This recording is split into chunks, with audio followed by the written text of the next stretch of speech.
Usap-usapan ang unang episode ng kauna-unahan at original series ng GMA News TV na Bayan Ko. Napapanahon dahil sumasalamin daw ito sa tunay na estado ng ating gobyerno.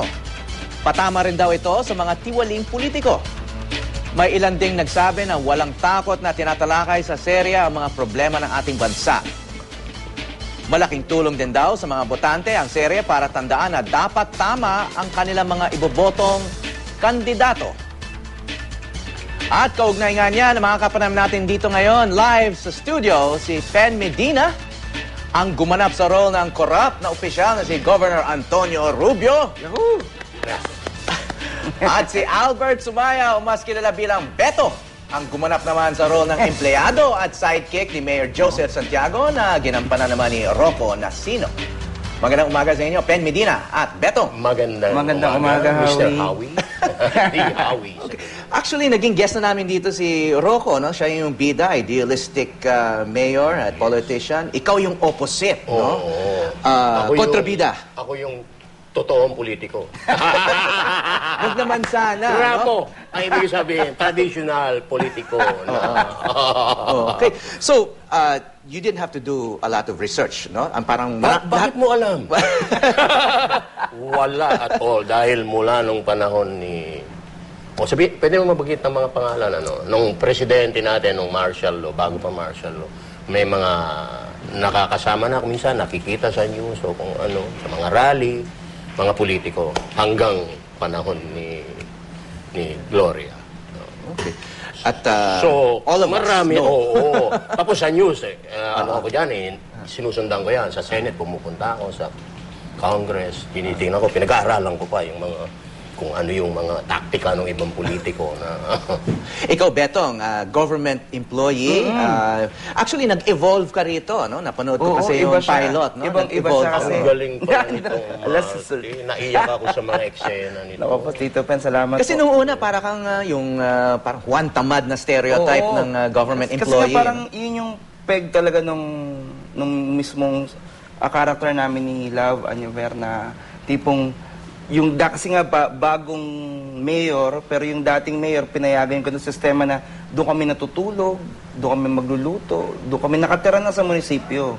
So parang walang uwian. Sandali, totoo bang nangyayari yan sa tunay na buhay? I mean, meron ba kayong inara na ganong klaseng empleyado? Sa opisina. Natutulog sa opisina? Talaga nangyayari talaga yan Nakikita ko sa mga pinapakita nyo yan sa TV. Meron mga ganong feeling ko, may mga ganito talaga na ano. Actually, marami nga nagre-react na, ay, ganyan-ganyan sa munisipyo namin. Ay, oo. Ganito yung nangyari sa ano namin. So parang, totoo talaga nangyayari yan. So parang, from that idea, parang, madali mo na siyang maano na, sige ganito. Pero iba kasi ito medyo drama in a way na serious. So, ang mga sitwasyon dito sa serye ay hindi ito inimbento. Talagang it was based on real life situations na talagang mukhang sinuri. Napaka-pamilyar. Actually, ako nakulangan sa mga pinapakitang kagaguhan ng politika, ng sistema. Ano, hindi naman natin tinitira lahat ng politiko dahil marami naman dyan ang naiiba. Kagaya nung ginawang peg sa karakter ni Rocco. No, may mga mayor naman gano'n. Ikaw, Pen, matagal ka nang lumalabas sa mga pelikula. Paano naman naiiba ito sa mga iba mong proyekto? Hindi siya naiiba dahil karamihan sa mga ginawa ko noon, mga bad guys, mga kontrabida, rapist, at kung ano, nagsasamantala sa kapwa. Yung role ko dito, ganun yung, kunwari, ang bait. No? Ang ganda makipag-usap sa mga tao, pero iba kasi yung timing nito during the election campaign, no? Mag-election tayo sa Mayo, and then, of course, this projects certain models for, I guess, siguro yung isang gusto yung manood nito, mga kandidato. Kasi basically, it gives them a choice kung anong klaseng politiko na pwede silang kandidato at lalo na botante. Botante, yun ang importante. makakapili sila. Makakakuha ng konting insight kung paano bumoto. Kasi lalo na yung mga mahihirap na nakukuha sa pakiusap, no? Napakahirap sa kanila na bumoto ng tama kung meron silang binitawang salita dun sa isang kandidato. Ngayon, ito, inaasahan natin na kahit paano, mabago yung pag-iisip na yun. Dapat tama.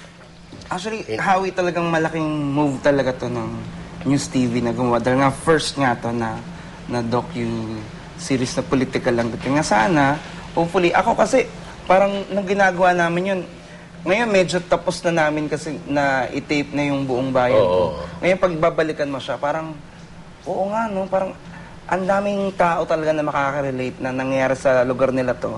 At the same time, marami pa kasi mangyayari kasi sa bayan ko. First episode pa lang, meron pang 5 hawi, pero sana talaga makatulong talaga sa mga botante na maging eye-opener to na para sa susunod na bumoto sila ng kandidato nila, may isip nila na ito muna ang gagawin nila bago sila bumoto. Okay, kasi kaumpisa pa lang, no? Lumabas yung pilot nung Sunday and then meron yung pangalawang episode this coming Sunday. Just to set the stage lang for this coming Sunday kasi baka may mga hindi nakapanood. Very briefly, ano na ba yung naganap? Kasi the characters were presented, no? So may bagong halal na idealistic young mayor, no, na si Rocco, and then he's up against various forces na evil or masama, no? Kasama na kayo doon, and then pati yung anak nyo na corrupt congressman, corrupt governor, meron pang mga kontratista, may mga... And then kayo naman, yung parang bureaucracy na yung nakasanayan doon sa, yung nga, natutulog sa opisina, yung may mga, yung opening scene nga, nagta-time in ka para sa ibang tao. Sa ibang, naku, talagang usong-uso. Napaka-ordinaryo. Ordinaryo pala yun. Okay. Oo, yung mga ganun daily time record. Okay. So, yun nga. But at the same time, nag-evolve ka, no? Kasi parang may nakita ka doon sa mayor, no? As opposed to yung Love Anyo Ver character. Kasi that time kasi, parang nung episode 1, parang yung kuya ko nalagay sa bingit ng kamatayan noon. Okay. Na feeling ko, wala akong ibang malapitan kundi yung mayor. So si mayor, nagpunta talaga mismo dun sa lugar. Kasi yung parang setting ng bahay namin, sobrang hindi mapupuntahan ng basta-basta. Talagang liblib. Binakita doon na bako-bako yung daan. Na proyekto na dapat ni governor na dapat napasementohan pero hindi natapos. So parang yung struggle na yun na parang pwede palang tumulong yung mayor ng personal, parang malaking impact sa akin. Yun, mabalik tayo dun sa tinatanong mo na mangyayari sa episode 2. On my part, as the governor, inumpisa ang halukayin ni Mayor. Kasi, governor ko, pilit ko siyang pinapasok sa sistema. Sistemang malinis. corrupt. Oo, sa corrupt na sistema. Ayaw niya. Ngayon, ang ginawa pa, binubuksan yung pagkamatay ng tatay niya. Na pinatay dahil sa politika, which is very common sa atin, lalo na sa mga probinsya. Kung hindi mo kaya sa prinsipyo, daanin mo sa... Sa second episode na to. Si Bembol Rocco yata yun.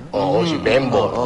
So may flashback pa. Flashback Tapos scenes. ito, Pen, ang ina-associate na si governor ang may kagagawan.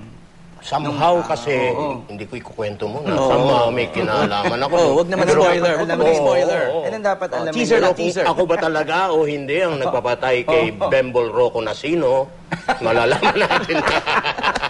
Malalaman. Di ba? Napaka talagang mag-ama eh. Pero may eksena doon na nagba-blackmail ka kay Mayor Joseph Santiago, no? Si Rocco Racino. Marami, hindi lang siya binlackmail ko doon. Oo, meron kang sinetap na femme fatale, no? Si Mercedes Cabral, na mukhang nilalandian itong idealistic mayor. Tapos, nung bumulong sa tenga, lumabas sa dyaryo yung litrato nila. Oo.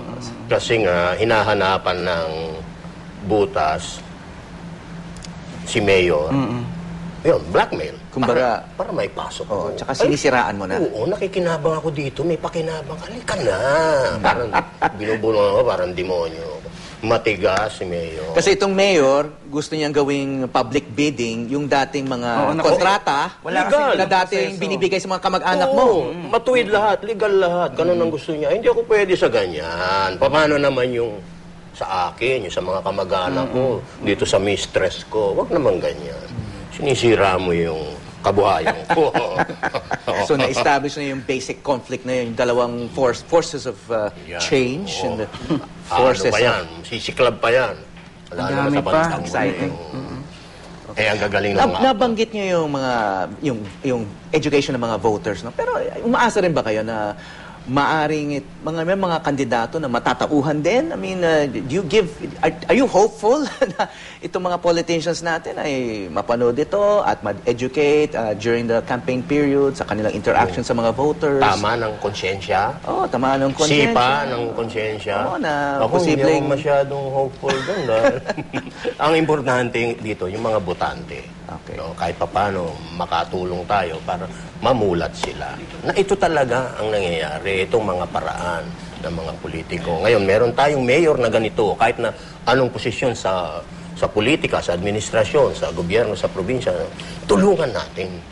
Dahil ang kapalit niya, kahit medyo matagal na proseso yan, ang kapalit niyan, pag dumami na yung ganyang klaseng politiko, lahat tayo gaganda ang buhay. Lalo na yung majority ng kababayan natin na mahihirap.